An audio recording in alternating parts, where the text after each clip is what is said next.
I will be analyzing and discussing the legacy of Eclipse of the Sun by George Gross. Before that, a brief history on Gross himself. George Gross was born in July of 1893 in Berlin, Germany. His childhood was rather unstable due to his father's sudden passing when he was only 7 years old. His artistic training began after his father's passing and after his family moved away by him creating several copies of the drinking scenes by German artist Edward von Grützner, who at the time was a rather well-known artist. Following being discharged from the army after World War I, Gross made several developments in the avant-garde movement, specifically with Dadaism, or Dada for short. Dadaism was an art movement that essentially rejected normal art aesthetics and rather embraced the absurdity of art. Gross, however, was unique as, rather than focusing on the absurdity art angle of Dadaism, he instead focused on the rebellious energy aspect of Dadaism. And specifically, he used it as a way to discuss social commentary. Gross was also a major figure in the involvement of the New Objectivity movement, an art movement that focused on the realism of human life. This movement lasting from the 1920s until 1933, in which it was abruptly stopped because of the rise in Nazi power. Due to the rise in Nazi power, Gross ended up fleeing to the United States, where, due to him being unfamiliar with the social climate and the political climate of the States, he essentially changed his whole style, instead working on landscapes. Gross did, however, use his landscapes as a way to express his own personal issues, as well as the ongoing issues that were going on in Europe at the time. Gross passed away in July of 1959 at just 3 weeks shy of his 66th birthday, but not before returning to Berlin shortly before his passing. We'll now discuss Eclipse of the Sun. Eclipse of the Sun is an oil painting that was completed in 1926, exactly 100 years ago. The painting itself measures roughly 82 inches tall by 72 inches wide, and is currently on display at the Heckscher Museum of Art, currently located in Huntington, New York. Like most artists, Gross utilized quite a few common techniques during his career. One of these techniques was exaggerating his human subjects. Even during his time, critics noted that his subjects looked less like humans and more so like caricatures of humans. In this piece on the right, from 1917, titled The End, which is a pen and ink on paper sketch, you can see some aspects of his human subject that he would later use for Eclipse of the Sun.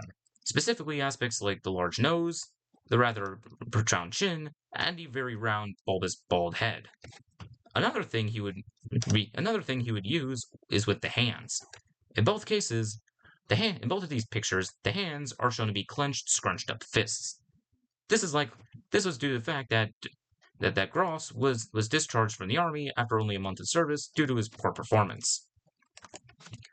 Another thing Gross used in his art was with the color and the compositioning. In Eclipse of the Sun, the Emperor here is the only subject wearing this shade of blue and this shade of yellow. Because of this, he stands out amongst all the other subjects, who are mainly dressed in black attire. The table they're also sitting at follows the same rule as well, as it's made with this very bright shade of green, with the trim being a very bright shade of brown. This is the only time this shade of green and this shade of brown are used in this painting. And as such, this table and the Emperor are the first two things a viewer's eyes will draw to when looking at the painting. Gross would similarly do something like this 20 years later with The Enemy of the Rainbow from 1946. In this portrait, the figure here is shown to be all in grayscale against a gray backdrop with a gray sky that's all foggy but that's all smoggy. This figure is holding a rainbow flag, which not only will draw the attention of the viewer due to its brightness, but the vibrance of the flag makes it complement and contrast the gray background, the grayness of the rest of the painting. One final thing Gross liked to utilize was the fly-on-the-wall point of view perspective. Essentially, a point of view perspective that essentially allowed for a full scene to be shown. In Eclipse of the Sun, the perspective allows for the full table to be seen, along with all the subjects shown, as well as some other details, like say the background with all the smoky sky, and even some more detail like down here with the skeleton and the prisoner.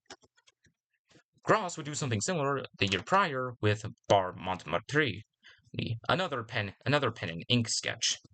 But but rather than it being a bunch of subjects around the table, this time around it's a bunch of subjects are some patrons in a local bar living their day-to-day lives. Gross often incorporated his political views into his work.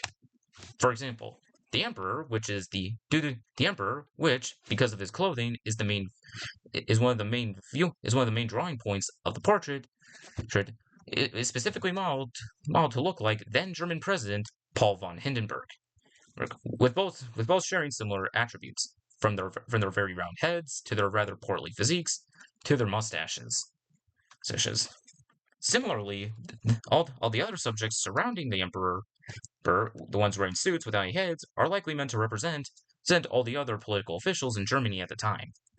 Since all these officials lack heads, and in some cases, like this subject right here, his hand is partially invisible. They likely represent the officials who lack any brain power or any courage at all to maybe step in and stop Hindenburg from doing what he was doing. This symbolism even applies to more minor things, such as this cross, for example, which represents all the lives lost in World War One,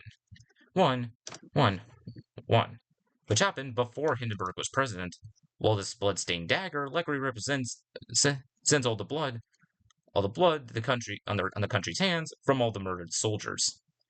And probably the most noteworthy thing though is the donkey right here, which the donkey representing the German citizens, the German civilians and citizens at the time during Hindenburg's reign. Gross's theming with Eclipse of the Sun has been interpreted many different times over the years. Eclipse of the Sun is one of those pieces that essentially could be interpreted with several different political and historical figures over several different time periods. For example, the emperor here could signify, say, Joseph Stalin during the Cold War, while his headless the other headless subjects could represent, say, the other communist leaders who had no power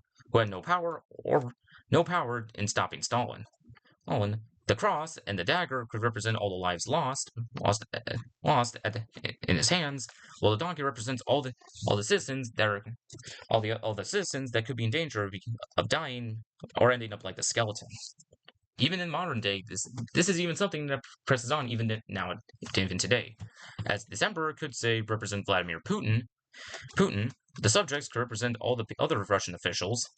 The cross and dagger could represent all the lives lost at Putin's hands, while the donkey represents all the Russian and Ukrainian citizens who are in danger of becoming killed and ending up like the skeleton. Probably the most pressing aspect about this painting, though, is in the left-hand corner.